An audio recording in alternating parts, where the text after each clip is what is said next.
I love Pink Floyd, like, with a passion. So when I realized that my 16th birthday party would soon be coming up, I started plotting the most extravagant Pink Floyd-themed extravaganza my pun-loving brain could devise. From decorations to food, I made sure that everything had some connection to the legendary British rock group. So, let's take a look, shall we? The decorations. First of all, I realized that if I wanted to have the perfect Pink Floyd party, I needed to acquire one of the most iconic symbols of their work. A flying pig! But, you know, like a lot smaller and less awesome. So, I began my online quest to find the best Pink Floyd birthday party pig balloon I could. But as I soon found out, no one really seems to sell pig balloons specifically for obsessed teenagers' birthday parties for some reason. So I had to settle for this. Fortunately though, the silly thing wouldn't float when filled with helium. So we ended up attaching them to some balloons that would fly. I also had the idea to get some regular old pink ones, and then turn them all into, well, pink! The little depressed guy from the wall. This was super easy. I just took a Sharpie and drew 3 circles on each balloon. Apart from balloons, I hung some streamers to try and mimic the Dark Side of the Moon album cover look. And on the wall, I put big pieces of paper with bricks drawn on them so that the party guests could leave a little note or picture if they want. One of my favorite decorative touches, though, is what I did for the dance party. If you weren't aware, Pink Floyd in the 1960s were well known for their crazy psychedelic light shows. I set out to recreate this phenomenon with the help of my good friend the internet, where I did some research and eventually ended up with a wonderful final product. Normally people would do a light show like this live, but I felt like it would be better for me if I recorded it first and then just projected it during the party. Activities!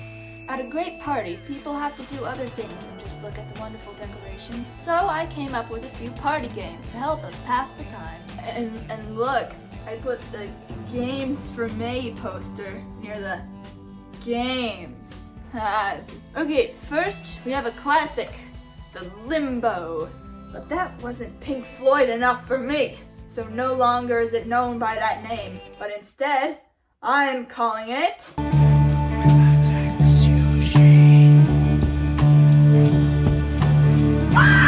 I'm sure everyone would like the Limbo better if the stick was an axe, right? Next we have Pink Floyd musical chairs. It's just like regular musical chairs, but it plays this song and nothing else.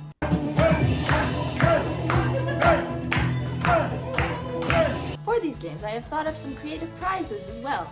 I tried to make them Pink Floyd-y, but not necessarily Pink Floyd-y. Like, the prize for musical chairs is... a no-name Grimble Crumble. And the prize for Careful with That Axe, Eugene, is this Roger Waters, Easter Island Head keychain. Yes, these are the most random things ever, but come on! Who doesn't want one of these hanging off their backpack all the time? We also have the game for Pigs on the Wing, for which the prize is one of those squeaky pigs. Yeah! The only non-Pink Floyd-y thing that I have at my party is just a Kahoot that I made about myself for my birthday, for which the prize is a very Pink Floyd-y prism! Yay! And since my party happens to be a sleepover right before sleepy time, we will be watching yet another movie, also known as The Wizard of Oz with the Dark Side of the Moon playing. And now on to our last segment, food! Now I love my obscure references, but I really have a deep passion for puns. I am extremely proud to say that there is not one single food or beverage at this event that has not in some way been turned into a Pink Floyd reference or pun. To start with, we have this beautiful Dark Side of the Moon fruit display. A Spanish piece, also known as chips and salsa. Some hot dogs, a vegetable man platter, and one of these days I'm going to cut you into little pizzas.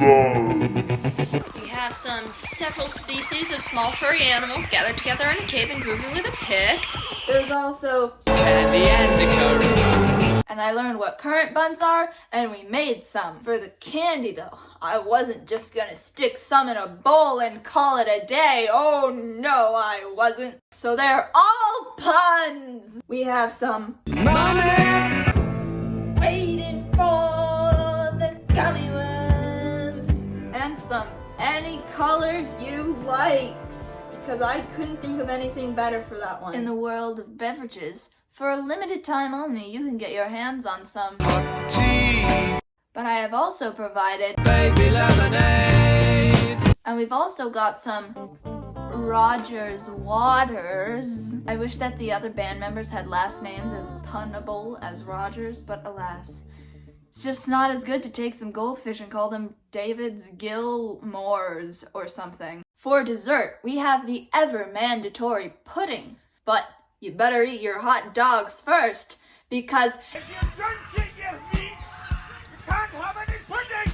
How can you have any pudding if you don't eat your meat? There's also some pink face cupcakes and some effervescing elephant ears. Then, in the morning, there's some of Alan's psychedelic breakfast, which is comprised of scrambled eggs, bacon, sausages, toast, marmalade. I like marmalade.